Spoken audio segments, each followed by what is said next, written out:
Hello everyone. Once again, welcome back to our online platform RNCC Nursing Online Coaching and Online Test Series. तो जैसा कि आप सभी को पता है, कंटिन्यू क्लासेस चल रही है अपनी SGPJ के एग्जाम से रिलेटेड, ठीक है। और जो भी अपकमिंग एग्जाम है RML, ठीक है, और अपकमिंग एग्जाम से और भी आ रहे हैं, तो उनके लिए भी कंटिन्यू अपने MCQ सेशन रहेंगे। तो आज का जो अपना सेशन है वो स्पेशली टारगेट है किसके लिए, SGPJ के लिए, जो सबसे नियर बाई एग्जाम अपना वही है। तो उसके जो प्रीवियस ईयर पेपर हम क्या कर रहे हैं यहाँ पे सॉल्व कर रहे हैं, ठीक है। प्लस यहाँ पे कुछ MCQs जो है आपको देखने को मिलेंगे, ठीक है। जैसे प्रीवियस ईयर MCQ से कुछ टॉपिक्स है स्पेशली, उन टॉपिक से जो है हो सकता है कि आपको वापस से रिपीटेड MCQ मिले, सेम MCQ नहीं तो उस टॉपिक से मिल सकते हैं। तो जैसे हम MCQ सोल्व करेंगे आपको आइडिया हो जाएगा कि हाँ, आपको एक बार के लिए कौन कौन से टॉपिक का रफली रिवीजन कर लेना है, ठीक है। एक बार से रिवीजन कर लो आप, एक बार जो है देख लीजिए एक बार कि भाई क्या है, तो आइडिया हो जाएगा आप सभी को, ठीक है। तो शुरू करते हैं आज के अपना सेशन को, ठीक है। प्रीवियस ईयर MCQ हम सोल्व कर रहे हैं SGPJ से रिलेटेड, और साथ साथ जो भी स्टूडेंट जैसे नोट सेट वगैरह की भी प्रिपरेशन कर रहे हैं उनके लिए भी ये क्लास इंपॉर्टेंट है, ठीक है। तो क्योंकि PYQ सोल्व कर रहे हैं, PYQ अपने आप में जो क्या है कि इंपॉर्टेंट है, ठीक है। किसी भी एग्जाम के अंदर PYQ वापस से रिपीट हो सकते हैं। तो स्टार्ट करते हैं अपना सेशन। MCQ है अपना,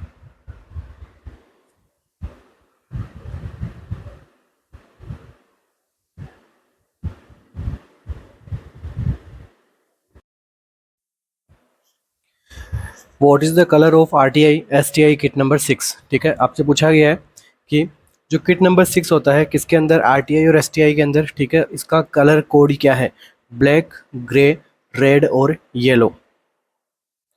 तो RTI STI के अंदर जो किट डिस्ट्रीब्यूट होते हैं उसके अंदर जो 6 नंबर का किट है उसका कलर कोड आपसे पूछा गया था, क्या आंसर रहेगा।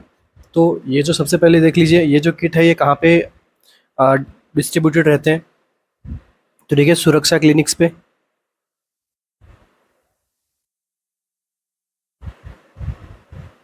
और एक किट है क्या, RTI STI है क्या। देखिए STI का मतलब सेक्सुअली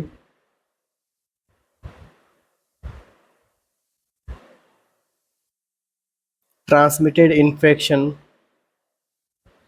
और रिप्रोडक्टिव ट्रैक्ट इन्फेक्शन।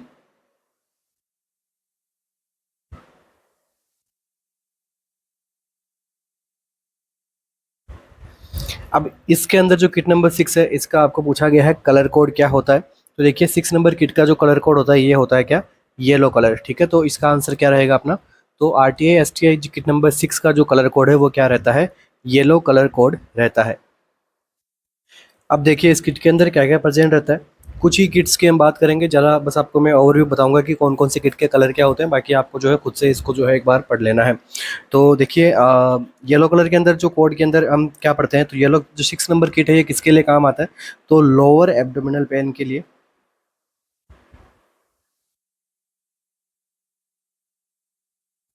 और इस किट में होता क्या है, देखिए इस किट में कौन कौन सी मेडिकेशन आती है, तो सिफिक्सिम कितनी, 400 mg कितनी आएगी, सिंगल डोज आएगी। इसके बाद में क्या रहता है इसके अंदर, टेबलेट मेट्रोनिडाजोल, ये भी क्या डोज रहती है इसकी, 400 mg। नेक्स्ट क्या रहेगी, डॉक्सीसाइक्लिन, इसकी डोज कितनी रहती है, 100 mg, ठीक है। तो ये दोनों जो मेडिकेशन है कितनी रहती है यहाँ पे, 28 मेडिकेशन रहती है। सिफिक्सिम कितनी रहती है, 1 मेडिकेशन। और ये येलो के अंदर आपको जो है कलर कोड में देखने को मिलते हैं।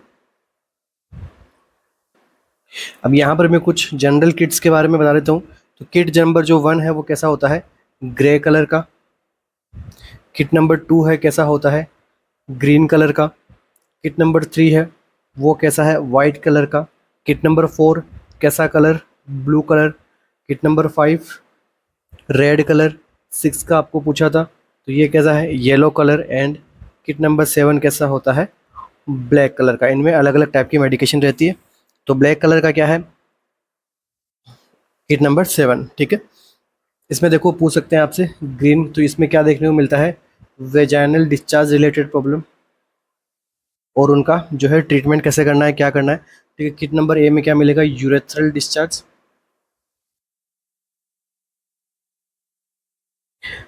किट नंबर 3 के अंदर क्या रहेगा, जेनाइटल अल्सर। तो ये कुछ आपको जो है ध्यान में रखना है, ठीक है। Next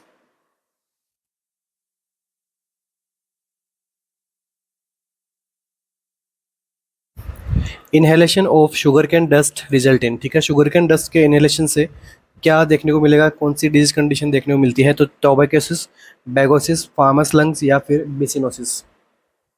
inhalation of sugarcane dust result in tobaccosis, bagassosis, farmer's lung या फिर बिसिनोसिस।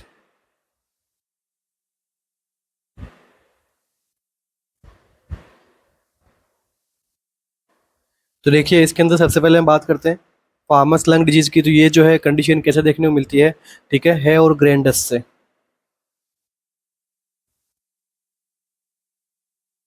तो है और ग्रेन डस्ट के इनहेलेशन से क्या देखने को मिलता है आपको? Farms lungs. नेक्स्ट अगर आपको पूछ ले कि फार्मस लंग्स का पॉजिटिव एजेंट क्या होता है, तो आंसर क्या रहेगा? थ्रम्बोफिलिक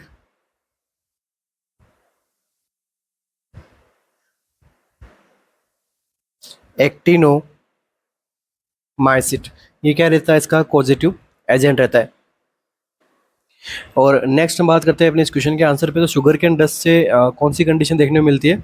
आंसर क्या रहेगा? बेगोसिस, ठीक है, बेगोसिस की जो कंडीशन है वो आपको देखने को मिलती है क्या? शुगर कैन डस्ट से।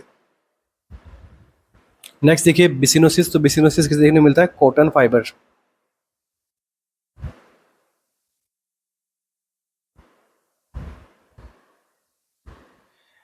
नेक्स्ट एमसीक्यू,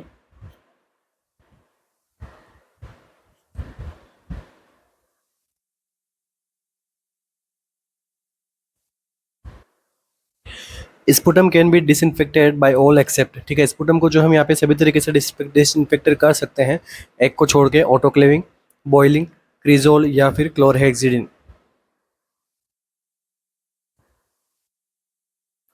स्पुटम को जो हमें कैसे जो है डिसइंफेक्ट नहीं करना है, इससे रिलेटेड आपको पूछा गया है, फिर कैसे करते हैं एक को छोड़ के। तो देखिए ऑप्शन क्या है? ऑटोक्लेविंग, बॉइलिंग, क्रिजोल या फिर chlorhexidine.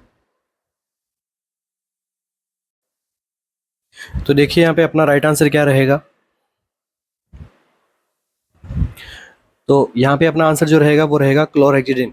Option number D is the right answer, ठीक है। तो क्लोरहेक्सिडिन से जो है स्पुटम को जो है अपने को डिसइंफेक्ट नहीं करना है। बाकी ऑटोक्लेविंग से कर सकते हैं, बॉइलिंग से कर सकते हैं और क्रिजोल से कर सकते हैं, ठीक है। क्रिजोल तो हमने पढ़ा ही है, ठीक है।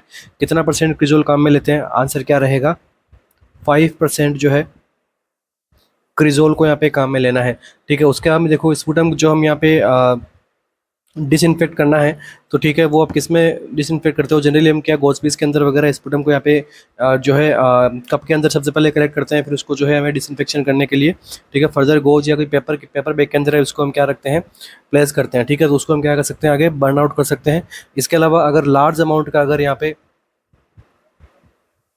स्पुटम प्रेजेंट है, ठीक है, लार्ज अमाउंट का मतलब थोड़ा ज़्यादा स्पुटम है नॉर्मली, तो इसको हम यहाँ पे किससे डिसइंफेक्ट करते हैं?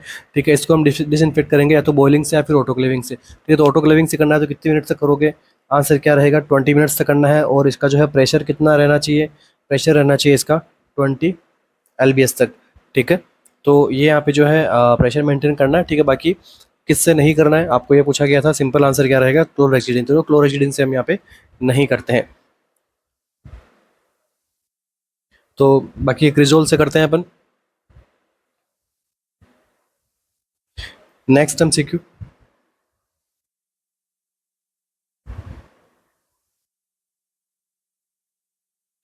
All of the following are mode of direct transmission except, ठीक है, सभी के सभी ऑप्शंस कैसे हैं? Direct mode of direct transmission के एग्जांपल हैं, एक को छोड़ के droplet nuclei, droplet infection, transplacental या फिर कॉन्टेक्ट विथ सॉइल। कौन सा ऑप्शन जो यहाँ पे डायरेक्ट ट्रांसमिशन के अंदर नहीं आएगा?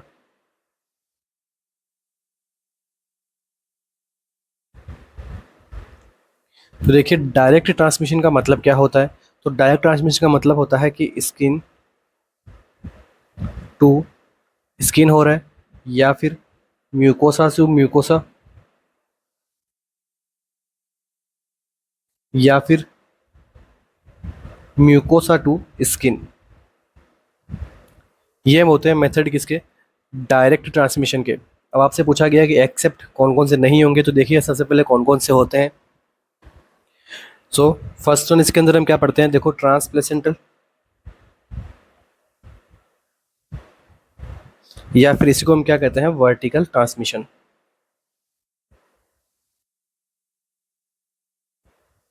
सेकंड इसके अंदर क्या रहता है, कांटेक्ट विद सॉइल। और थर्ड इसके अंदर क्या रहता है, droplet nuclei, sorry droplet infection. ये रहते हैं क्या आपके डायरेक्ट ट्रांसमिशन। अब कौन सा डायरेक्ट ट्रांसमिशन नहीं रहेगा, तो अपना आंसर क्या रहेगा, droplet nuclei. Option number A is the right answer. तो ये कैसे रहते हैं, ये रहते हैं एयरबोर्न में आता है, ठीक है, ये इनडायरेक्ट में आता है। ड्रॉपलेट न्यूक्लियाई कैसा है, एयरबोर्न ट्रांसमिशन है, तो ये इनडायरेक्ट के अंदर आपको देखने को मिलता है। तो देख लीजिए इनडायरेक्ट के बारे में भी देख लीजिए क्या होता है।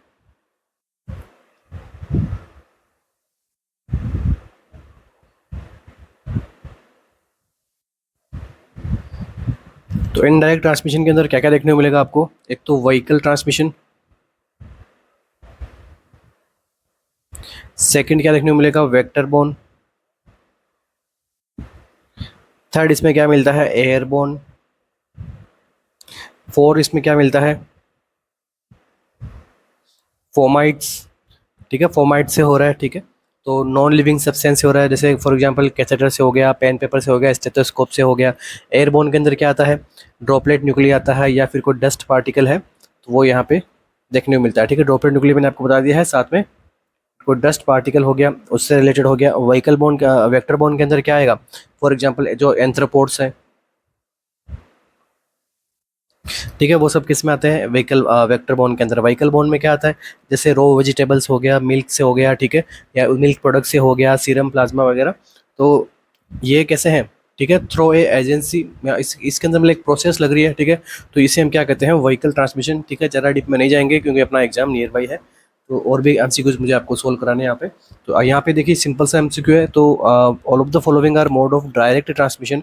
कौन सा डायरेक्ट ट्रांसमिशन का एग्जाम्पल नहीं है, एक्सेप्ट में पूछा आपको, आंसर क्या रहेगा, ड्रॉपलेट न्यूक्लियाई। नेक्स्ट एमसीक्यू,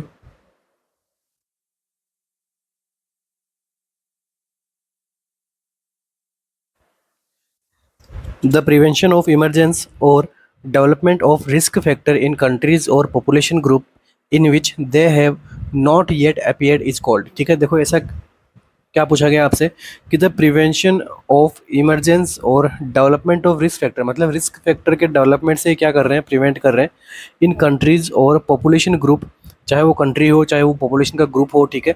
तो इन विच दे हैव नॉट अपीयर्ड, ठीक है, वहाँ पे अभी जो है रिस्क फैक्टर डेवलप नहीं हुआ है, अपीयर नहीं हुआ है, उसको ही क्या कर रहे हैं अपन, प्रिवेंट कर रहे हैं। इसे हम क्या कहेंगे, primordial prevention, primary prevention, secondary prevention, या फिर टर्सरी प्रिवेंशन।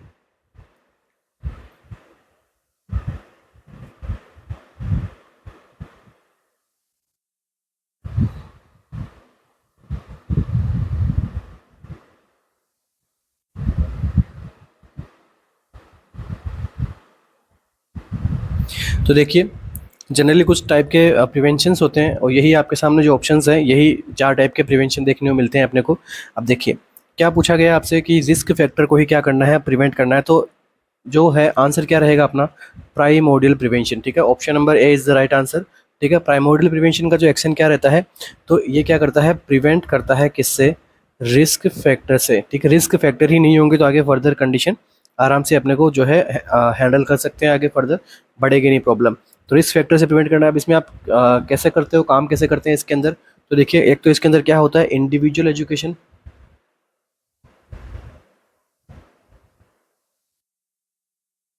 और सेकंड इसके अंदर हम क्या करते हैं, मास एजुकेशन, ताकि जो रिस्क फैक्टर है उसी को ही हम क्या करें, कम करें। सेकंड देखिए क्या होता है, प्राइमरी प्रिवेंशन। अब इसके अंदर क्या करते हैं, रिस्क फैक्टर तो यहाँ पे प्रेजेंट रहता है मगर डिजीज अभी तक क्या हुई नहीं है, ठीक है, तो इसको प्राइमरी प्रिवेंशन कहते हैं। तो इसके अंदर क्या करते हैं, हेल्थ प्रमोशन करवाते हैं अपन, ठीक है, हेल्थ प्रमोशन। और इसके अंदर हम क्या करते हैं, स्पेसिफिक प्रोटेक्शन का यूज करते हैं। नेक्स्ट देखिए सेकेंडरी प्रिवेंशन। सेकेंडरी प्रिवेंशन में डिजीज हो चुकी होती है तो उसका क्या करना है, early diagnosis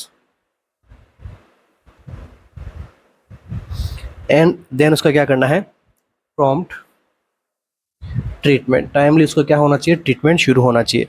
next and last क्या है, टर्सरी प्रिवेंशन। अब डिजीज इसके अंदर हो चुकी है, ट्रीटमेंट भी इसमें दिया, मगर ट्रीटमेंट को क्या करना है, ऐसा ट्रीटमेंट, अच्छा ट्रीटमेंट देना है जिससे क्या है, डिसेबिलिटी अगर हुई है तो उसको क्या करना है, लिमिटेशन करना है, रिहेबिलिटेशन करना है। तो इसके अंदर क्या आता है, रिहेबिलिटेशन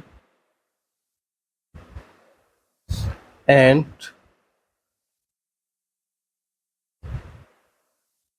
डिसेबिलिटी लिमिटेशन। ठीक है, तो ऑप्शन नंबर यहाँ पे ए राइट आंसर है अपना। बाकी बी में क्या होगा, सी में क्या होगा, डी में क्या होगा, ये भी हमने क्या कर लिया, सुपरफिशियली समझ लिया है, देख लिया है। तो ये सब क्या है, लेवल ऑफ प्रिवेंशन। क्या टॉपिक था आपका, level of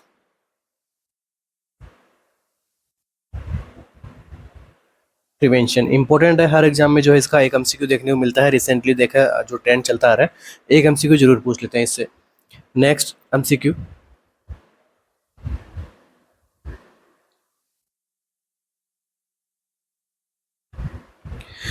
true about sentinel surveillance. ठीक है, सेंटिनल सर्विलेंस के बारे में कौन सा स्टेटमेंट क्या है, ट्रू है। Include notifiable cases, done through, evolution of sub centre reports done by anganwadi workers, या फिर इंक्रीज रिपोर्टिंग बायाज।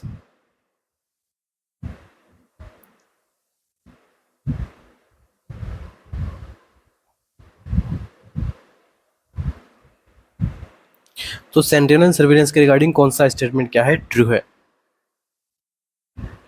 तो आंसर क्या रहेगा इसके अंदर अपना, option number A is the right answer. तो सेंटिनल सर्विलेंस के अंदर हम क्या करते हैं कि जो नोटिफाइबल केसेस रहते हैं उनको हम क्या करते हैं, अंडर सर्विलेंस रखते हैं। ठीक है, नोटिफाइबल केसेस का क्या मीनिंग हो गया कि फॉर एग्जांपल हमें पता लगाना है कि हाँ वो पेशेंट जो है HIV से रिलेटेड है। ठीक है, वो उसका हम क्या करेंगे, फिर हम पता लगाते हैं, उसको नोटिफाई करते हैं। ठीक है, उसका फिर आइडेंटिफिकेशन करते हैं। ठीक है, तो आपको एमसीक्यू पूछा गया है बार बार कि HIV के केसेस के अंदर किस टाइप का सर्विलेंस करते हैं, तो आंसर क्या रहेगा, सेंटिनल सर्विलेंस। तो सेंटिनल सर्विलेंस क्या है, तो देखिए, monitoring of rate of occurrence of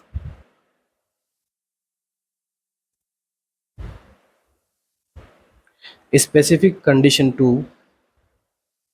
assess. ठीक है, कोई स्पेसिफिक कंडीशन हो उसी को हम क्या करते हैं, इसके अंदर कुछ असेसमेंट करते हैं। ठीक है, या फिर जो कोई हिडन केसेस हैं उनको हम यहाँ पे क्या करते हैं, असेस करते हैं। हिडन केसेस रिलेटेड किससे रिलेटेड, HIV से रिलेटेड। ठीक है, तो सेंटिनल सर्विलेंस का अगर मैं शॉर्ट के अंदर वन लाइन के अंदर हम देखें तो sentinel surveillance is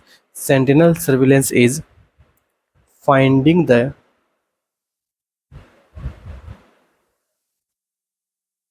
missing cases. ठीक है, जो केसेस मिस हो चुके हैं तो उनके लिए क्या करते हैं, हम सेंटिनल सर्विलेंस करते हैं।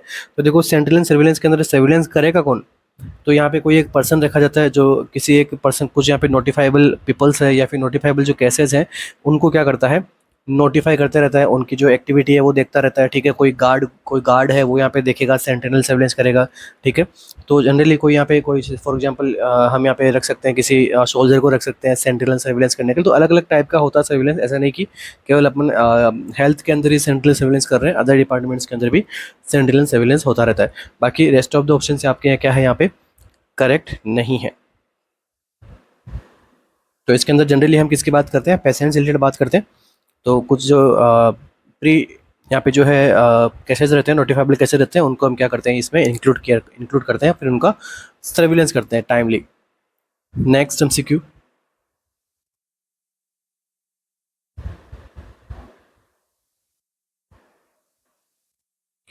विच of the following head injuries is surgical emergency. ठीक है, यहाँ पे ऐसी कौन सी हेड इंजरी है जो क्या है, एक प्रकार से सर्जिकल इमरजेंसी कहलाती है। Epidural haematoma, subdural haematoma, intra cerebral haematoma, या फिर सब एरेक्नोइड हेमरेज। तो कौन सी कंडीशन जो यहाँ पे मोस्ट सीरियस टाइप की इमरजेंसी है, epidural haematoma, subdural haematoma, intracerebral haemorrhage, या फिर सब एरेक्नोइड हेमरेज।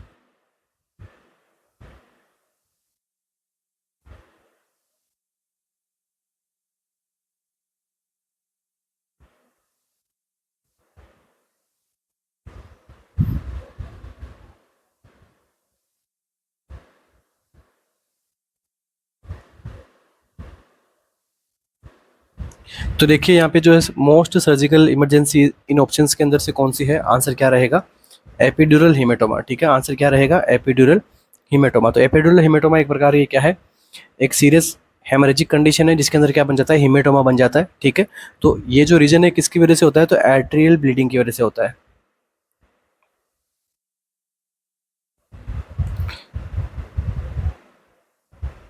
और ये ब्लीडिंग कहाँ पे होती है, कहाँ पे देखने को मिलती है, ये भी पता होना चाहिए।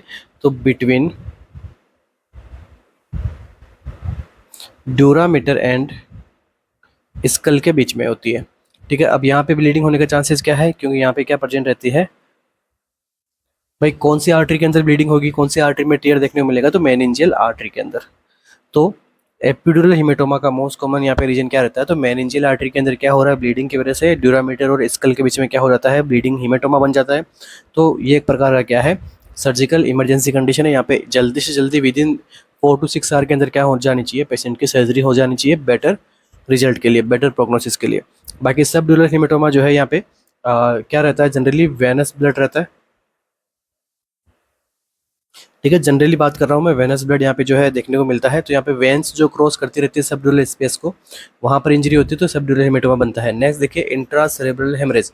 तो ये जो हेमरेज है ये कहाँ पे बनता है, तो ये जो इसका रीजन क्या रहता है, तो देखो इंट्रा सेरेब्रल हेमरेज का मोस्ट कॉमन कोज क्या रहता है, हाइपर टेंशन। ठीक है, किसी पेशेंट के अंदर हाइपर टेंशन की कंडीशन है, तो ये क्या, इसकी वजह से क्या हो जाता है कि जो ब्लड वेसल्स रहती है, जो टीनी ब्लड वेसल्स वहाँ पे रहती है, वो क्या कर जाती है, लीक कर जाती है। ठीक है, वो जो ब्रेन के पार्ट्स रहते हैं उसके अंदर जो सेरेब्रल पार्ट है उसके अंदर वो उनका क्या देखने को मिलता है, लीकिंग मिलता है ड्यू टू क्रोनिक हाइपरटेंशन कह दो।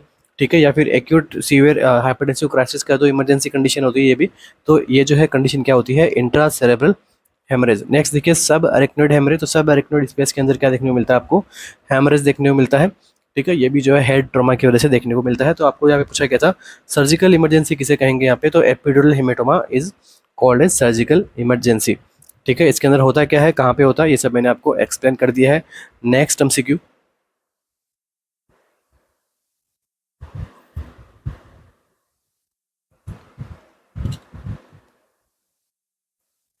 the nurse knows that atorvastatin administered to a patient is effective when there is a reduction in which of the following। देखो आपसे पूछा गया है कि आप एक नर्स हो और आपके सामने क्या हुआ है कि एक पेशेंट को क्या दिया जा रहा है, अटोरवास्टेटिन ड्रग दिया जा रहा है। ठीक है, और वो पेशेंट के लिए क्या है, इफेक्टिव है। अगर पेशेंट में क्या रिडक्शन देखने को मिलेगा, तब सिस्टोलिक ब्लड प्रेशर का लेवल कम देखने को मिलेगा तो समझना है कि वो इफेक्टिव है। सीरम ट्राइग्लिसराइड का लेवल देखोगे, पार्शियल थ्रोम्बोप्लास्टिन टाइम का लेवल देखोगे, या फिर चेस्ट पेन की इंटेंसिटी को आप यहाँ पे देखोगे। तो एटोरवास्टेटिन का काम क्या है और किसका लेवल जो यहाँ पे डिक्रीज देखने को मिलता है।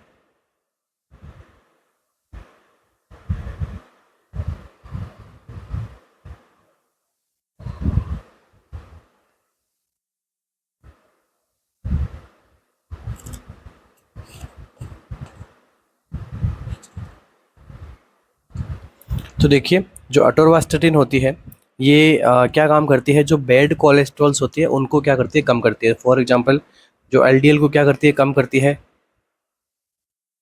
बॉडी के अंदर कोलेस्ट्रॉल को डिक्रीज करती है, और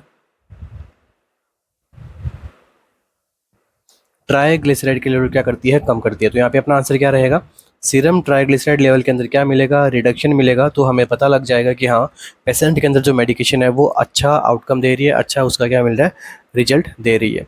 बाकी जो है systolic blood pressure, partial thromboplastin time, chest pain के लिए जो है आप यहाँ पे जनरली प्रिस्क्राइब नहीं करते हैं। ठीक है, अटोरवास्टेटिन को। तो अटोरवास्टेटिन, ठीक है, या फिर मैं कहूँ जितने भी ड्रग है उनके पीछे क्या लग रहा है, स्टेटिन लग रहा है, तो वो कौन सी होती है, ठीक है, कोलेस्ट्रॉल कम करने वाली ड्रग्स होती है। ठीक है, ध्यान रखना एटोरवास्टेटिन वगैरह ये सब इसके अंदर देखने को मिलता है।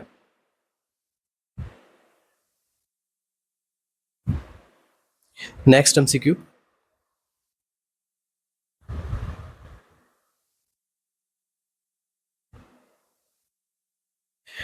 Drug of choice for myoclonic seizure. Myoclonic seizure के लिए ड्रग ऑफ चॉइस क्या है, वेगाबेट्रिन, फिनेटोइन, वाइल्पोरेट, या फिर कार्बामाजेपाइन।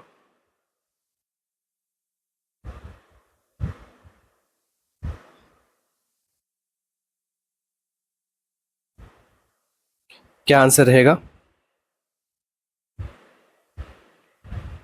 तो देखिए मायोक्लोनिक के अंदर क्या रहती है, जो आपकी मसल्स रहती है उनमें क्या आता है, जर्किंग मूवमेंट आता है। ठीक है, तो इसे हम क्या कहते हैं, मायोक्लोनिक सीजर। सीजर्स के बारे में कंप्लीट अपनी क्लासेस ली हुई है यूट्यूब के ऊपर ही, सब कुछ मिल जाएगा आपको सीजर से रिगार्डिंग। तो देखो मायोक्लोनिक जो सीजर रहता है उसका ट्रीटमेंट ऑफ चॉइस क्या रहता है, फिर मैं कहूँ ड्रग ऑफ चॉइस इसके लिए क्या रहता है, आंसर क्या रहेगा, वेल्पोरेट। ठीक है, तो answer option number C is the right answer. तो वेल्पोरेट को जो है यहाँ पे बेस्ट ड्रग माना जाता है। तो देखिए वेल्पोरेट किस किस के लिए इंपॉर्टेंट है, तो वेल्पोरेट जो है ऑल टाइप ऑफ सीजर के लिए जो है इंपॉर्टेंट है,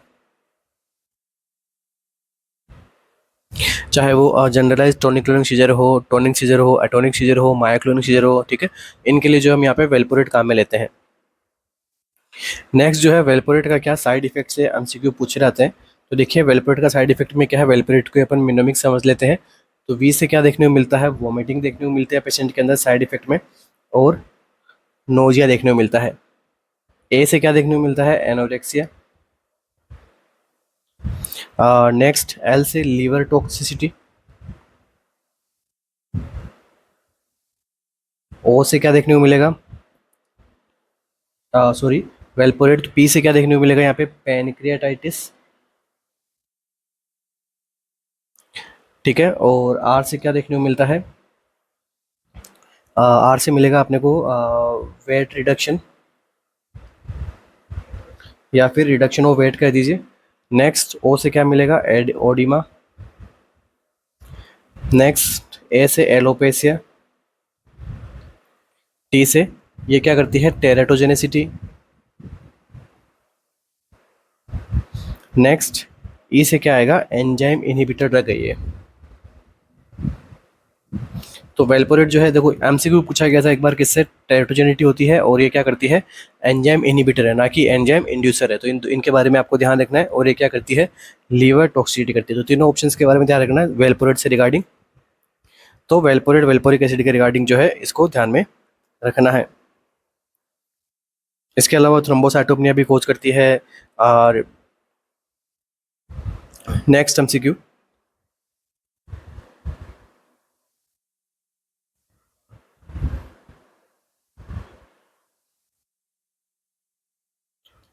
The nurse is evaluating the status of a patient who had craniotomy 3 days ago.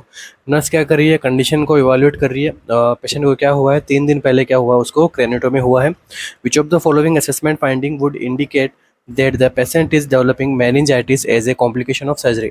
अभी आपको ये कौन सी फाइंडिंग देख के लगेगा कि पेशेंट को क्या हो रहा है, वहाँ पे मेनिंजाइटिस हो रही है, जो कि सर्जरी की कॉम्प्लिकेशन लग रही है उधर। Absence of nuchal rigidity, GCS score of 15, Kernig's sign negative, या फिर Brudzinski sign positive. Easiest MCQ है आज के अपने सेशन का। ठीक है, देखो एसजीपीजीआई के अंदर ज़्यादा हाई लेवल के पेपर यहाँ पे नहीं देखने को मिलते हैं, प्रीवियसली जो हम देख रहे हैं। ठीक है, तो ज़्यादा हाई लेवल का जो पेपर है वो यहाँ पे नहीं देखने को मिलता जनरली। क्या आंसर रहेगा अपने यहाँ पे, बस कंप्लीट थ्योरेटिकल पेपर आता है एग्जाम में, और जो ये नॉन नर्सिंग सब्जेक्ट डालता है बस वो थोड़ा चैलेंजिंग रहता है।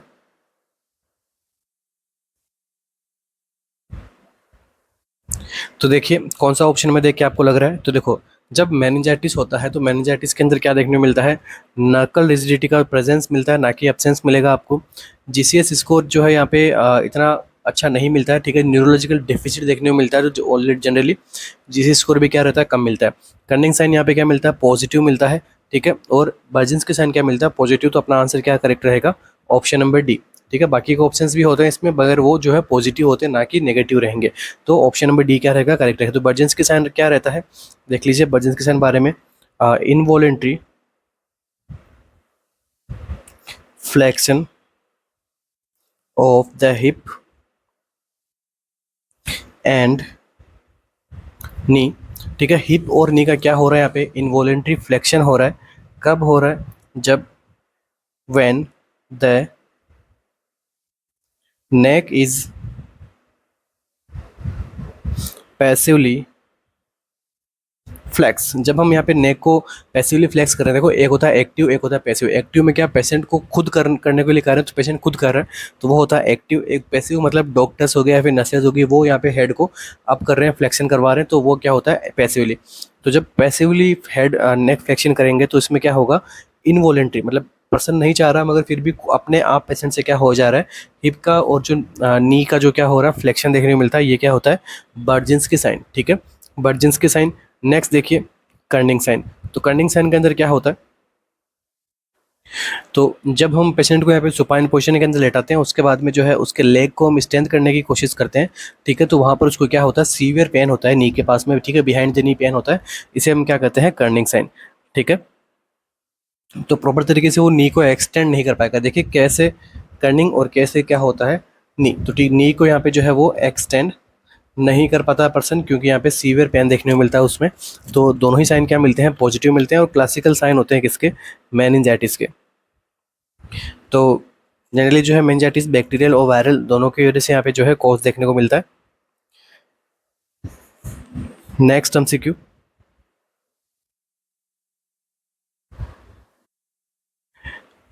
Which of the following is not included in Jones major criteria. ठीक है, जॉन्स मेजर क्राइटेरिया के अंदर कौन सा क्राइटेरिया जो है इंक्लूड नहीं किया गया है, कार्डाइटिस, कोरिया, सबक्यूटेनियस न्यूडल या फिर पैंक्रेटाइटिस।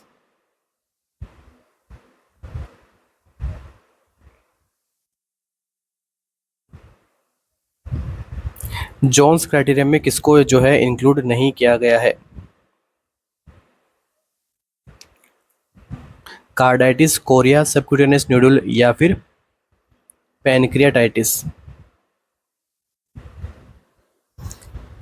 तो देखिए जोन्स क्राइटेरिया जो है किसके लिए काम में लेते हैं, फर्स्ट एमसीक्यू आंसर क्या रहेगा, रूमेटिक फीवर। तो रूमेटिक फीवर के लिए जो क्राइटेरिया सेट किया गया है वो कौन सा क्राइटेरिया है, जोन्स क्राइटेरिया। आप देखो यहाँ पे दो टाइप के क्राइटेरिया आते हैं। First one criteria major criteria, second one criteria is minor criteria.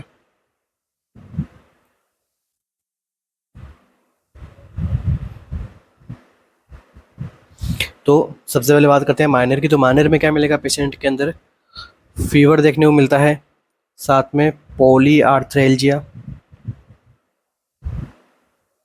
और क्या देखने को मिलेगा, ठीक है, लेबोरेटरी के अंदर क्या मिलता है, ये इरिथ्रोसाइट सेडिमेंटेशन जो रेट है उसका जो लेवल है वो क्या मिलता है, हाई मिलता है।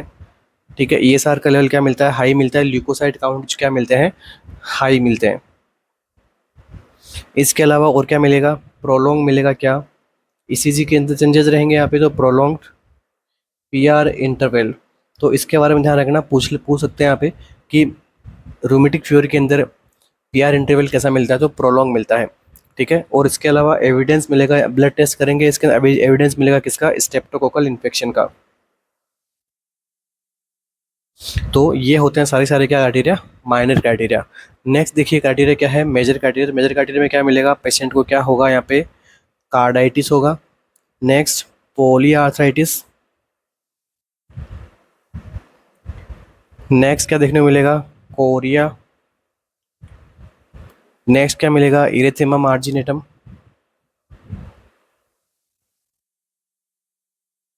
और नेक्स्ट यहाँ पे क्या देखने को मिलेगा, सबक्यूटेनियस नोड्यूल्स देखने को मिलेंगे। तो रूमेटिक फीवर के अंदर क्या नहीं मिलेगा, आंसर क्या आ जाएगा आपका, पैनक्रियाटाइटिस। तो पैनक्रियाटाइटिस जो है यहाँ पे रूमेटिक क्राइटेरिया में नहीं देखने को मिलता है।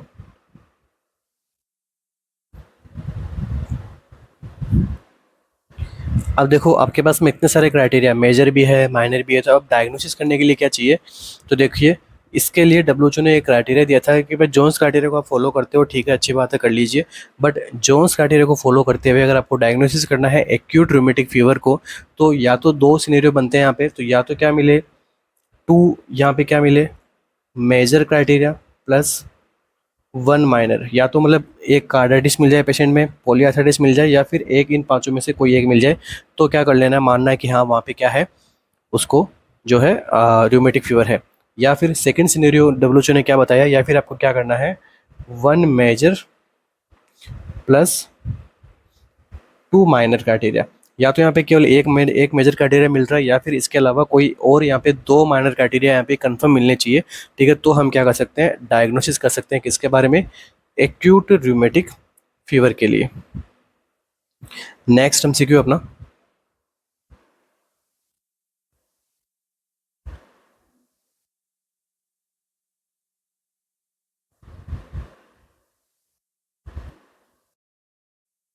ओके, आगे बढ़ने से पहले आप सभी के लिए एक छोटी सी इन्फॉर्मेशन। तो आरएनसीसी की ओर से, आरएनसीसी की जो नर्सिंग टीम की ओर से आप सभी के लिए एक special SGPG related daily 2 live test चलाए जा रहे हैं डे टाइम के अंदर, जो क्या रह रहे हैं, लाइव रह रहे हैं। ठीक है, तो इन्हें जो आप यहाँ पे अपने आरएनसीसी के ऑफिशियल ऐप से आप क्या कर सकते हो, इनको आप एग्जाम को दे सकते हैं आफ्टर एनरोलेशन। तो एनरोल करने के लिए जो है आप हमारे सपोर्ट नंबर पे कॉल और मैसेज कर सकते हैं। ठीक है, यहाँ पे जो है 2 डेली लाइव टेस्ट लिए जाएंगे। ठीक है, जो एग्जाम पैटर्न रहेंगे। ठीक है, टोटल टेस्ट की अगर हम बात करें कितने इसमें टोटल टेस्ट है, तो 50 यहाँ पे जो है टोटल टेस्ट आपको देने को मिलेंगे। और लाइव टेस्ट दिए हुए तो मल्टीपल अटेम्प्ट यहाँ पे कर सकते हैं। ऐसे नहीं कि भाई किसी का लाइव टेस्ट रह गया तो वो बाद में नहीं दे पाएगा, तो आराम से मल्टीपल अटेम्प्ट यहाँ पे आराम से टेस्ट दे सकते हैं। ठीक है, तो टोटल 50 आपको जो है यहाँ पे टेस्ट मिलेंगे, जिसमें से डेली आपके जो है 2 टेस्ट आपके लाइव रहेंगे। ठीक है, फॉर फर्दर प्रैक्टिस। ठीक है, तो इसके बाद में देखिए, आपके जैसे बहुत ही कम दिन बचे हैं एसजीपीजे के एग्जाम को लेके, तो अपनी प्रिपरेशन को और अच्छी बनाए जाने के लिए जो आरएनसीसी की ओर से यहाँ पे एसजीपीजे के लिए स्पेशल 120 टेस्ट सीरीज कंटिन्यू की जा रही है, पहले से कंटिन्यू की जा रही है। ठीक है, अब इस टेस्ट सीरीज के अंदर हमने और क्या इंक्लूड किया है, 30 मॉडल टेस्ट पेपर।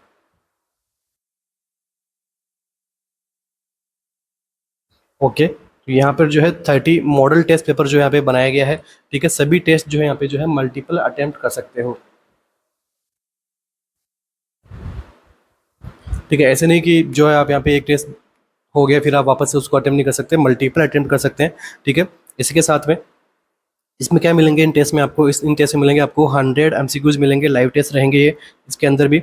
और जो है अकॉर्डिंग टू एग्जाम पैटर्न आपको देखने को मिलेंगे 60+40 का यहाँ पे जो है आपको IGPJ आरएमएल लखनऊ के अंदर आपको जिसे देखने को मिलेगा।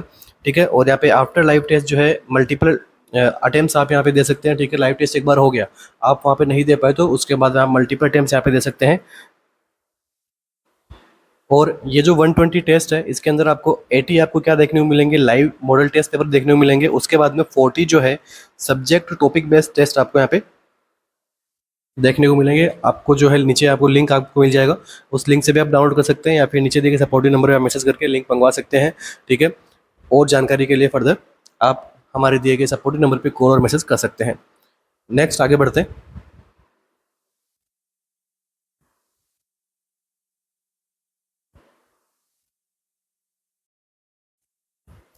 रिवास्टिगमाइन इज गिवन इन। ठीक है, रिवास्टिगमाइन जो ड्रग है वो कहाँ पे कौन सी कंडीशन में दी जाती है, एंजाइटी में, स्किज़ोफ्रेनिया के अंदर, पार्किंसन डिजीज के अंदर, या फिर अल्जाइमर्स डिजीज के अंदर।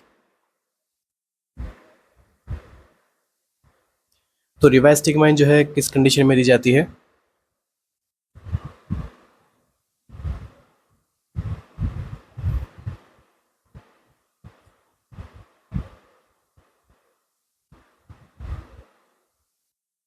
तो देखिए आंसर क्या रहेगा अपना, अल्जाइमर डिजीज। ठीक है, तो रिवास्टिगमाइन जो ड्रग है वो किस में दी जाती है, अल्जाइमर डिजीज में दी जाती है।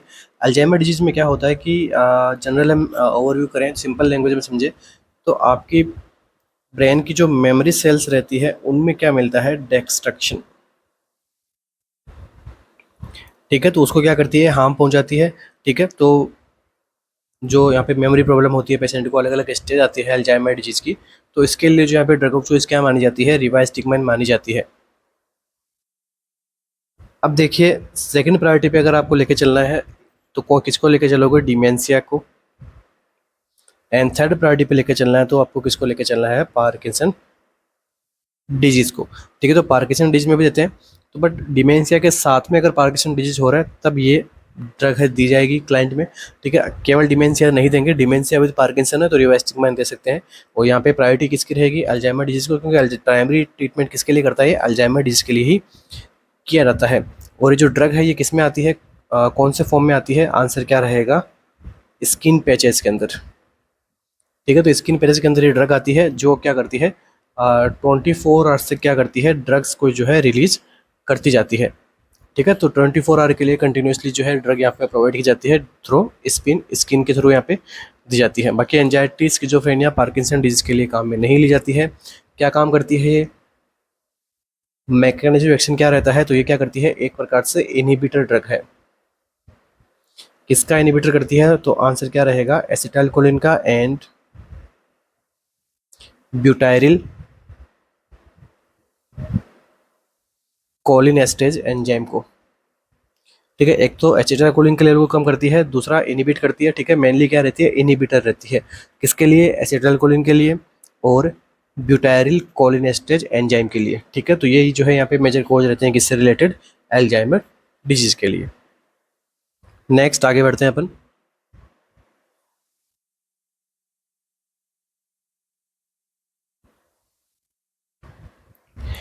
ए 57-year-old man present with complaints of slowness of movement, ठीक है। क्या कंप्लेंट कर रहा है, मूवमेंट स्लोनेस हो रहे हैं उसके, पोस्चरल इंस्टेबिलिटी हो रही है, ट्रेमर्स हो रहे हैं, रिजिडिटी है, मेमोरी लॉस है। मोस्ट लाइकली डायग्नोसिस है भाई, यहाँ पर जो है इसका मोस्ट लाइकली डायग्नोसिस क्या रहने वाला है।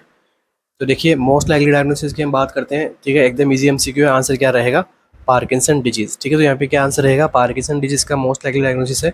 और ये जो ऑप्शंस आपको दिए हुए हैं, ठीक है, स्लोनेस ऑफ मूवमेंट, ठीक है। तो देखिए क्या होता है, ट्रायड ऑफ पार्किंसन डिजीज क्या क्या आते हैं इसके अंदर, ट्रेमर्स। कब आएंगे ट्रेमर्स, एक्टिविटी करेगा तब आएंगे या फिर रेस्टिंग ट्रेमर आते हैं, आंसर क्या रहेगा, रेस्ट करेगा पेशेंट तब उसमें ट्रेमर देखने को मिलेगा। जैसे ही हम उसको कुछ काम करने के लिए बोलेंगे या फिर उसके हैंड में कुछ हम थमा देंगे, लाइक वो पानी की बोतल दे देंगे, तो उसके ट्रेमर जो है सबसाइड हो जाएंगे वहीं पे, ठीक है। तो जनरल आप देख सकते हैं आपकी फैमिली में किसी को ऐसा हो रहा है तो रेस्टिंग ट्रेमर्स जो है। इसके अलावा रिजिडिटी, ठीक है, मसल्स में क्या मिलती है, रिजिडिटी देखने को मिलती है। और क्या देखने को मिलता है, ब्रेडिकाइनेशिया। तो ये तीनों के तीनों यहाँ पे साइन क्या है, ट्रायड साइन है किसके, पार्किंसन डिजीज के। तो यहाँ पे अपना आंसर क्या रहेगा, Parkinson disease, option number C is the right answer. Next MCQ,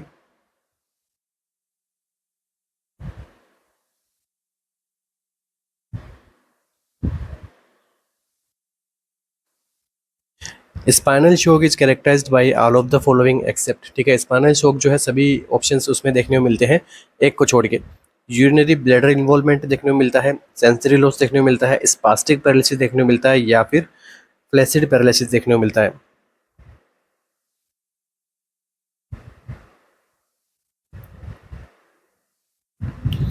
क्या कंडीशन होती है स्पाइनल शॉक के अंदर और ये कैसे डिफरेंशिएट रहता है न्यूरोजेनिक शॉक से।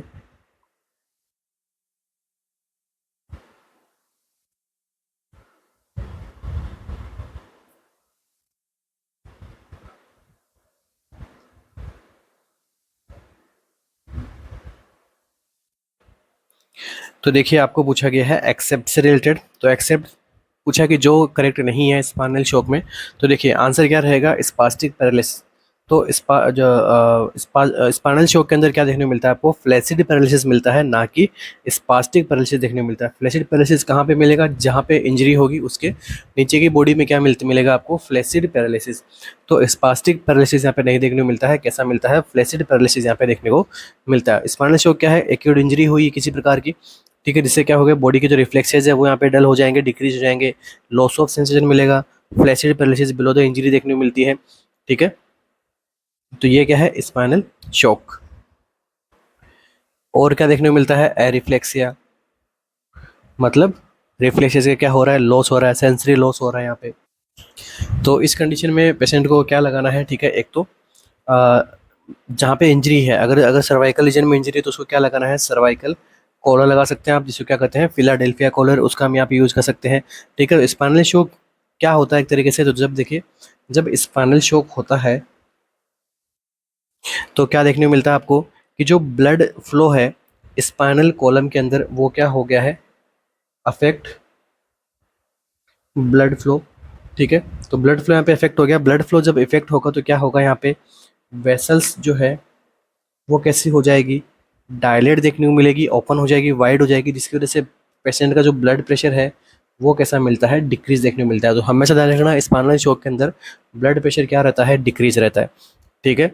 हाइपोटेंशन देखने को मिलता है, ठीक है, नियरली 70 तक सिस्टोलिक ब्लड प्रेशर जा सकता है, 70/48 या 40 तक जो है सिस्टोलिक ब्लड प्रेशर यहाँ पे जा सकता है। इसके अलावा और क्या देखने को मिलेगा, ब्रेडिकार्डिया, ठीक है, ब्रेडिकार्डिया यहाँ पे देखने को मिल सकता है, ठीक है। कार्डियक आउटपुट यहाँ पे क्या मिलेगा, लो मिलेगा, ठीक है। और जो है ब्लीडिंग की वजह से जो है हेमरेज की वजह से जो है हाइपोवोलेमिया के अंदर भी जो है पेशेंट यहाँ पे जा सकता है। और बाकी ये कंडीशन होती है ऑटोनोमिक डिसरिफ्लेक्सिया, वो आप सभी को पता होनी चाहिए, अच्छे से उसको पढ़ाया गया है अपने यूट्यूब के सेशंस के ऊपर ही। बाकी देखिए स्पाइनल शॉक के अंदर क्या देखने को मिलता है, फ्लैसिड पैरालिसिस होता है, ना कि स्पास्टिक पैरालिसिस। बाकी यूरिनरी ब्लैडर का भी इन्वॉल्वमेंट देखने को मिलता है, ठीक है।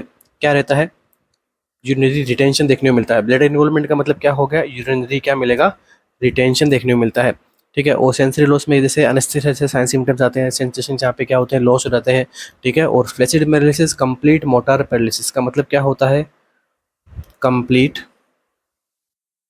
Motor paralysis below the site of injury.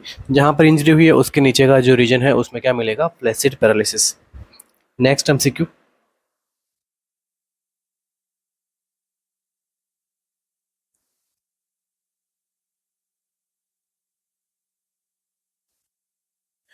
The nurse is caring for a patient diagnose with an acute MI. एक एक्यूट एमआई का पेशेंट है, नर्स उसकी क्या कर रही है, केयर कर रही है। The patient has severe uncontrolled hypertension. अभी पेशेंट को क्या है, सीवियर और अनकंट्रोल्ड हाइपरटेंसिव है वो। The nurse should question which of the following cardiologist prescription. अभी यहाँ पे जो है नर्स कौन सा कार्डियोलॉजिकल जो डॉक्टर है उसके प्रिस्क्रिप्शन पे क्या करेगी, क्वेश्चन करेगी। Give thrombolytic therapy, limit physical activity for 12 hours, provide supplemental oxygen therapy, या फिर administer IV nitroglycerin. Acute MI है, साथ में उसको क्या है, अनकंट्रोल्ड हाइपरटेंशन है।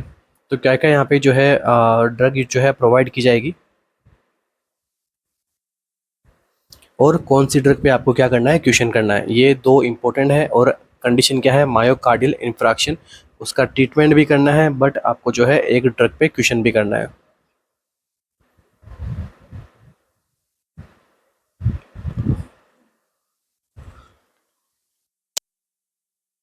तो आंसर जो रहेगा अपना वो रहेगा गिव थ्रोम्बोलाइटिक थेरेपी। तो ऐसी कंडीशन में क्या नहीं करना है आपको, थ्रोम्बोलाइटिक थेरेपी नहीं देनी उसको, क्योंकि हाइपरटेंशन है, फोर आगे और ज़्यादा ब्लीडिंग बढ़ सकती है, इसलिए हमें थ्रोम्बोलाइटिक थेरेपी यूज में नहीं लेनी है। तो देखिए क्या क्या कॉन्ट्रा इंडिकेशंस होते हैं। Contra indication of thrombolytic therapy, first one देखिए, अगर किसी पेशेंट का ब्लड प्रेशर यहाँ पे हाई हो, जैसे आपको क्वेश्चन के अंदर बताया गया है, ठीक है, कितना हाई हो, मोर देन 185 से 110 एमएमएचजी मिले, तो यहाँ पर क्या नहीं करना है आपको, थ्रोम्बोलाइटिक थेरेपी नहीं देनी है, फर्दर ब्लीडिंग हो सकती है। किसी प्रकार का ब्लीडिंग डिसऑर्डर है पेशेंट को पहले से, तो भी नहीं करनी है आपको, क्या थेरेपी नहीं देनी है। थर्ड वन देखिए, किसी पेशेंट को क्या आया, स्ट्रोक आया है, stroke within 1 year of cerebral trauma और brain surgery within 6 month. किसी की 6 महीने के अंदर क्या हुई है, ब्रेन सर्जरी हुई है, साथ में किसी का क्या हुआ, स्ट्रोक आया है सेरेब्रल ट्रॉमा की वजह से, उस कंडीशन में उसको क्या नहीं करनी है, आपको थ्रोम्बोलाइटिक थेरेपी नहीं देनी है, ठीक है। सर्जरी हुई है रिसेंट में, उसको थ्रोम्बोलाइटिक थेरेपी नहीं देनी है। किसी पेशेंट का जो कोई जीआई ब्लीडिंग से रिलेटेड प्रॉब्लम है, ठीक है, गैस्ट्रोइंटेस्टाइनल ब्लीडिंग है, तो उस कंडीशन में जो है नहीं देनी है। मतलब जैसी कंडीशन जिससे और ज़्यादा ब्लीडिंग बढ़ सकती है, उन सभी कंडीशन में क्या करना है आपको, ड्रग जो है नहीं देनी है, कौन सी, थ्रोम्बोलाइटिक थेरेपी। अब देखो एक्यूट एमआई है, कंडीशन क्या है, आपको कैसे इसको ट्रीट करना है। तो देखिए एक्यूट एमआई के अंदर हमें एक कंडीशन होती है जिसे अपन क्या कहते हैं, एसटी इलेवेशन। तो एसटी एलिवेशन को ट्रीटमेंट कैसे करोगे, आंसर क्या रहेगा, मोना से आप ट्रीटमेंट कर दोगे। एम से क्या है, मॉर्फिन, मॉर्फिन देनी है इसको पेन के लिए। ओ से क्या है, ऑक्सीजन प्रोवाइड करनी है उसको। फिर क्या प्रोवाइड करनी है, नाइट्रोग्लिसरीन प्रोवाइड करनी है, ताकि अगर पेशेंट में जो है हाइपोटेंशन पहले से है तो आपको नाइट्रोग्लिसरीन नहीं देनी है, ठीक है। अगर हाइपोटेंशन नहीं है तो आपको जो है नाइट्रोग्लिसरीन दे सकते हैं। ऐसे क्या होगा, एस्पिरिन, मतलब क्या, एंटी प्लेटिलेट। तो जो है इसके बाद में इसको इमीडिएटली वापस हॉस्पिटल्स के लिए हमें भेज देना है, ठीक है। ये तो तब है जब जो है प्राथमिक उपचार हम कहते हैं फर्स्ट एड के अंदर क्या होना चाहिए, ट्रीटमेंट होना चाहिए किससे रिलेटेड, मोना से एक्यूट एमआई की कंडीशन में। नेक्स्ट एमसीक्यू,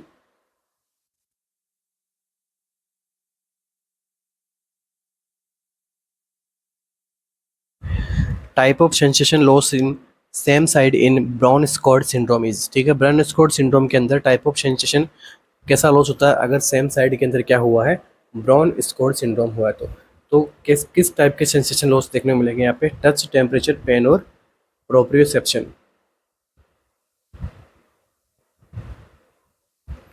तो ब्राउन स्क्वाड जो सिंड्रोम है उसके अंदर जो है किस टाइप का सेंसेशन देखने को मिलेगा, जो कि क्या रहेगा, लॉस देखने को मिलेगा।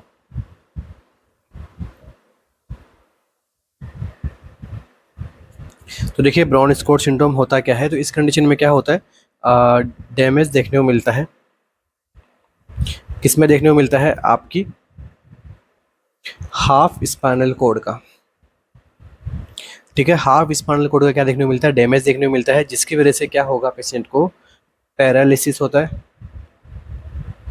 ठीक है। इसे अपन क्या कहेंगे, ठीक है। पैरालिसिस का मतलब क्या, किस टाइप का पैरालिसिस देखने को मिलता है आपको, इप्सिलेटरल।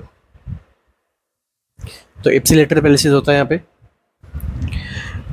उसके बाद में जो अपोजिट साइड है, ठीक है, जो अपोजिट साइड है जहाँ पर इंजरी नहीं हुई है, और वहाँ पे आपको क्या देखने को मिलेगा, पेशेंट को पेन का क्या हो रहा है, लॉस ऑफ पेन हो रहा है उसको, ठीक है।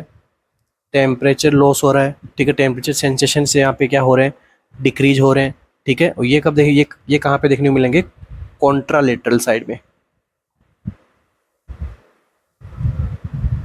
देखिए दो साइड होती है, ठीक है।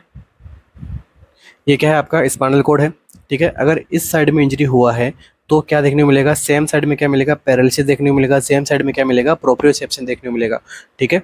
और अपोजिट साइड के अंदर इंजरी होगा तो यहाँ पे सॉरी अपोजिट साइड में क्या क्या सिम्टम्स आएंगे, loss of pain, loss of temperature, ठीक है, ये आएंगे कॉन्ट्रालेटरल साइड में। तो इप्सिलेटरल में क्या होगा, पैरालिसिस, जिस साइड में इंजरी हुई है, ठीक है। क्या पूछा गया है, the type of sensation lost in same side in brown spot syndrome, मतलब सेम साइड, जिस साइड में इंजरी हुई है वहाँ पर आपको क्या देखने को मिलेगा, वहाँ पर देखने को मिलेगा प्रोप्रियोसेप्शन, ठीक है। बाकी टच से सेंसेशन लॉस होना, टेम्परेचर से लॉस होना, पेन्स का यहाँ पे लॉस देखने को मिले, ये कहाँ पे देखने को मिलेगा, कॉन्ट्रालेटरल साइड के अंदर, ठीक है। और इप्सिलेटरल साइड के अंदर क्या होगा आपको, जैसे पैरालिसिस हो गया, प्रोप्रियोसेप्शन हो गया, ये सब चीज़ें आपको सेम साइड मिलेगी जहाँ पे इंजरी हुई है उस साइड में, ठीक है। इप्सिलेटरल कॉन्ट्रालेटरल के बारे में समझ गए आप। और ब्राउन स्क्वाड सिंड्रोम के अंदर मैंने जनरली ओवरव्यू दिया यहाँ पे क्या होता है, ठीक है। ये प्रकार का क्या है, डैमेज देखने मिलते हैं स्पाइनल कॉर्ड के हाफ रीजन के अंदर, ठीक है। एक बार अच्छे से बना देता हूँ इसको,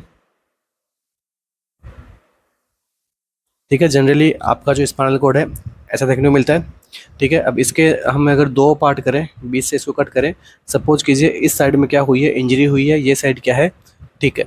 तो इंजरी वाले साइड को हम क्या कहेंगे, इप्सिलेटरल, और इस साइड को हम क्या कहेंगे, कॉन्ट्रालेटरल। तो आपको पूछा गया सेम साइड में अगर है तो कैसे, सेम साइड अगर इंजरी है तो कैसे वहाँ पे सिम्टम आएंगे, आंसर क्या रहेंगे, या तो उधर पैरालिसिस देखने को मिलेगा या फिर जो है प्रोप्रियोसेप्शन आपको देखने को मिलेगा।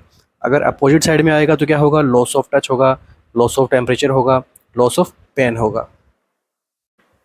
अब देखिए जनरली प्रोप्रियोसेप्शन होता क्या है, तो पैरालिसिस के बारे में तो मैंने आपको बता दिया, पैरालिसिस होगा। अब प्रोप्रियोसेप्शन क्या होता है, प्रोप्रियोसेप्शन हम कह सकते हैं कि अपने एक ब्रेन का फंक्शन होता है जो क्या करता है, इन्फॉर्मेशन को कलेक्ट करता रहता है कंटिन्यूसली। फॉर एग्जांपल आपकी बॉडी की पोजीशन कैसी है, आप कहाँ पे खड़े हो, लोकेशन क्या है, ओरिएंटेशन क्या है, बॉडी के मूवमेंट क्या है, ठीक है। ये सब चीज़ें आती है किसमें, प्रोप्रियोसेप्शन के अंदर। तो सेम साइड में अगर इंजरी होगी तो प्रोप्रियोसेप्शन भी क्या होगा, अफेक्ट होगा, ठीक है। तो ये होता है प्रोप्रियोसेप्शन। और आपका कंडीशन क्या, brown squad syndrome. Next MCQ,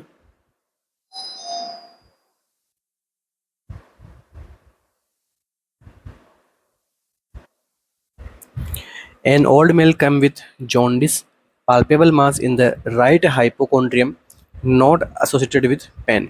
एक पेशेंट है, एक ओल्ड पेशेंट है जो आपके पास में आया है जॉन्डिस के साथ में उसके जो है पाल्पेबल मास फील हो रहा है कहाँ पे, राइट हाइपोकॉन्ड्रियम के अंदर, और उसको अभी जो है कंटिन्यू पेन नहीं है।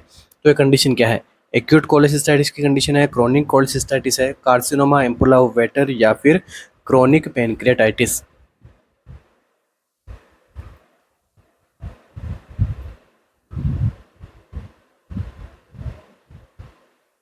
तो देखिए ये जो विदाउट पेन है और साथ में जो है मास पाल्पेबल हो रहा है, जॉन्डिस की कंडीशन है, ये क्या कंडीशन सजेस्ट करती है, carcinoma of ampulla of waiter, ठीक है। तो एम्पुला ऑफ वेटर के पास में क्या रहता है, कार्सिनोमा की कंडीशन जो यहाँ पे डेवलप हो रखी है, ठीक है, मास फील हो रहा है, तो वो क्या है, एम्पुला ऑफ वेटर में क्या है, कार्सिनोमा है। Next MCQ,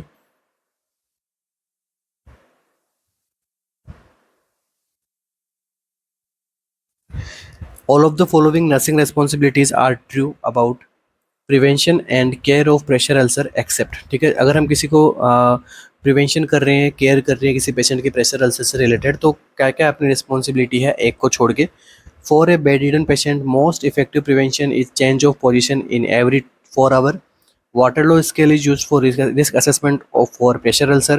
Norton scale is valid risk assessment tool for the assessment of pressure ulcer, या फिर provide bath regularly।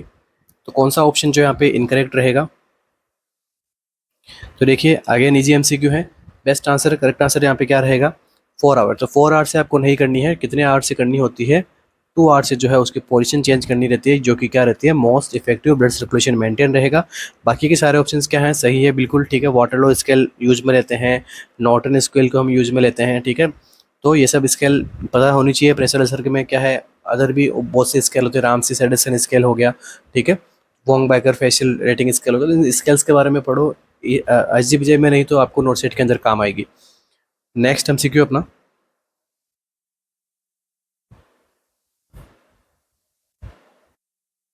All of the following statement about primary tuberculosis are true except, सभी के सभी statement क्या है, primary tuberculosis से के true है, एक को छोड़ के, मतलब प्राइमरी ट्यूबरकुलोसिस के अंदर क्या नहीं देखने को मिलेगा आपको, कैविटरी लीजन्स, फाइब्रोकेसियस लीजन्स, पायलिक ट्यूनलर कंजक्टिवाइटिस, या फिर प्लूरल इफ्यूजन। प्राइमरी ट्यूबरकुलोसिस में आपको क्या नहीं देखने को मिलेगा?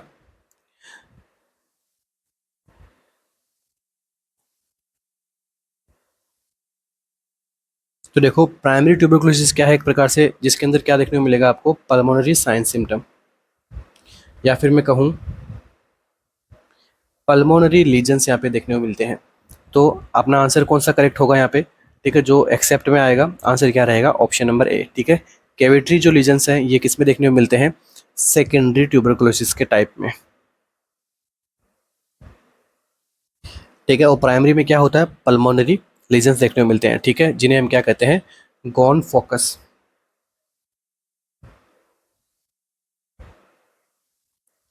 ठीक है, फाइब्रोकेसियस लीजन होते हैं,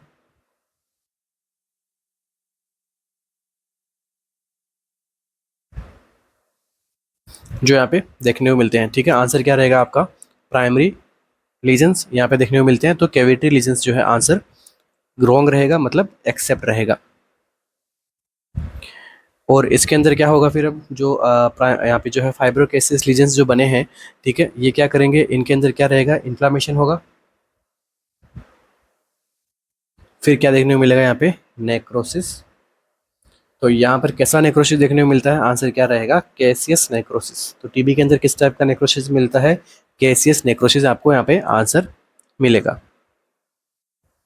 नेक्स्ट देखिए, फाइब्रोकेसिस लीजन्स यहाँ पे देखने को मिलेंगे, प्लूरल इफ्यूजन यहाँ पे देखने को मिलेगा, ठीक है, तो मोस्ट कॉमनली देखने को मिलता है प्लूरल इफ्यूजन। नेक्स्ट देखिए यहाँ पे फाइलेक ट्यूनुलर कंजक्टिवाइटिस, ये जो है चिल्ड्रंस के अंदर देखने को मिलता है प्राइमरी टीबी से, ठीक है, ये आई के पास में क्या रहते हैं आपके, हाइपर सेंसिटिविटी रिएक्शन बन जाती है एक प्रकार से, क्या है ये, हाइपर सेंसिटिविटी रिएक्शन है अराउंड आइज, ठीक है, तो आंसर कौन सा यहाँ पे करेक्ट होगा, cavitary lesion.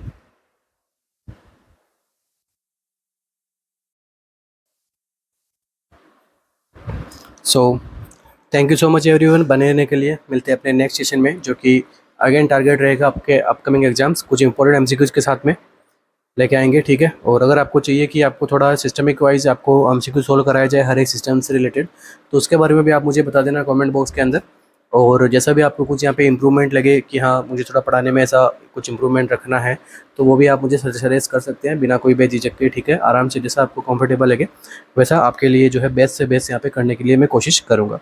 So again test series के लिए रिमाइंडर है, जो भी अपनी टेस्ट सीरीज़ को यहाँ पे ज्वाइन करना चाहता है वो हमारे ऑफिशियल ऐप है गूगल प्ले स्टोर पे आपको मिल जाएगा। वहाँ पे जो आप टाइप करोगे RNCC, वहाँ पे आ जाएगा एप्लीकेशन हमारा। तो वहाँ पर जो है अभी SGPI से रिलेटेड, RML से रिलेटेड जो है टेस्ट सीरीज रन की जा रही है। काफ़ी सारे बच्चों ने एनरोल किया। इसका फ़ायदा ये है कि आपको जो है काफ़ी सारे बच्चों के अंदर आपका जो है क्या होगा, एनालिसिस होगा। ठीक है, कहाँ पे आप स्टैंड कर रहे हो इन बच्चों के अंदर, वो जो है आपको, और रियल टाइम टेस्ट एक्सपीरियंस होगा। लाइव टेस्ट भी यहाँ पे उपलब्ध है। तो ऐसे आपका जो है काफ़ी बेनिफिट रहेगा टेस्ट सीरीज के साथ में।